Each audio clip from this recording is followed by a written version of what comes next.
Ringkasan materi ceramah. Nama Natasha Auliapani, kelas 11 MIPA 3, mata pelajaran Bahasa Indonesia, materi ceramah. Pengertian ceramah. Menurut Kamus Besar Bahasa Indonesia, ceramah adalah pidato oleh seseorang di hadapan banyak pendengar mengenai suatu hal atau pengetahuan. Secara umum, ceramah mempunyai pengertian tentang suatu kegiatan berbicara di depan umum, dalam situasi tertentu, untuk tujuan tertentu, dan kepada pendengar tertentu. Jadi, dapat disimpulkan bahwa ceramah adalah kegiatan berbicara untuk menguraikan suatu objek tertentu atau pengetahuan di depan pendengar atau audiensi. Ciri-ciri ceramah. 1. Biasanya disampaikan oleh seseorang yang memiliki keahlian dalam bidang ilmu tertentu. 2. Menginformasikan topik yang dapat memperluas pengetahuan. 3. Ada komunikasi dua arah antara pembicara dan pendengar, berupa dialog, tanya-jawab, dan diskusi. 4.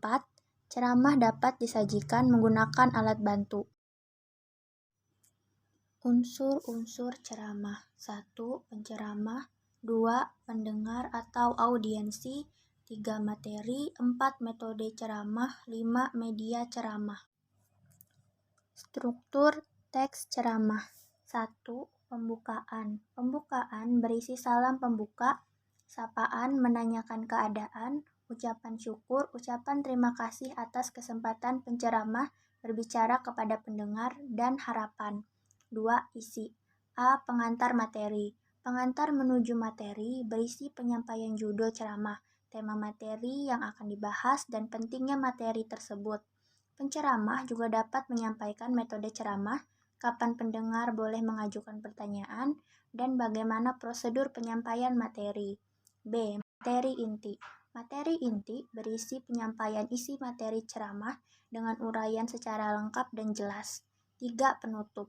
Penutup ceramah biasanya berisi simpulan, ucapan terima kasih, permohonan maaf kepada pendengar, dan salam penutup. Simpulan ceramah berisi ringkasan atau garis besar isi ceramah yang disampaikan agar pendengar memperoleh pemahaman tentang materi ceramah tersebut. Tujuan ceramah. Tujuan umum. Tujuan umum ceramah yaitu memberitahukan atau informatif, memengaruhi atau persuasif, dan menghibur atau rekreatif. Tujuan khusus. Tujuan khusus ialah tujuan yang merupakan rincian dari tujuan umum. Tujuan khusus lebih jelas dan terukur pencapaiannya. Jenis ceramah. Ceramah ada dua jenis. 1. Ceramah umum. Ceramah umum bertujuan untuk memberikan sebuah nasihat dan petunjuk-petunjuk yang ditujukan kepada khalayak ramai atau masyarakat. 2. Ceramah khusus. Ceramah khusus bertujuan untuk memberikan nasihat dan petunjuk-petunjuk kepada khalayak tertentu dan bersifat khusus, baik itu materinya maupun yang lainnya. Kaidah kebahasaan teks ceramah. 1. Menggunakan kata ganti orang pertama dan kata ganti orang kedua jamak sebagai sapaan. Kata ganti orang pertama atau tunggal adalah saya, aku, kami. Kata ganti orang kedua jamak sebagai sapaan yang ditujukan pada orang banyak adalah hadirin, bapak-bapak, ibu-ibu, saudara-saudara. 2. Menggunakan kata teknis atau peristilahan yang berkenaan dengan topik yang dibahas. Kata-kata teknis atau peristilahan biasanya berhubungan dengan topik yang dibahas. Contoh kata teknis atau istilah-istilah yang muncul yaitu seperti aborsi, anemia, diabetes, kronis, kanker.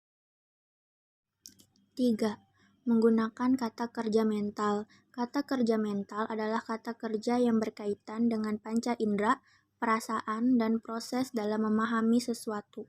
Contoh kata kerja mental yaitu memprihatinkan, memperkirakan, menghadapi, mengagumkan, menduga, dan lain-lain. 4. Menggunakan kalimat imperatif. Kalimat imperatif adalah kalimat yang bertujuan memberikan perintah kepada seseorang. Di antaranya adalah kalimat yang berisi perintah, larangan, permintaan, ajakan, dan harapan. Aspek-aspek yang perlu diperhatikan dalam menyimpulkan isi ceramah sebagai berikut. 1. Simpulan harus memuat seluruh pokok ceramah. 2. Simpulan tidak menyimpang dari isi ceramah. 3. Simpulan bukan komentar melainkan ringkasan isi ceramah.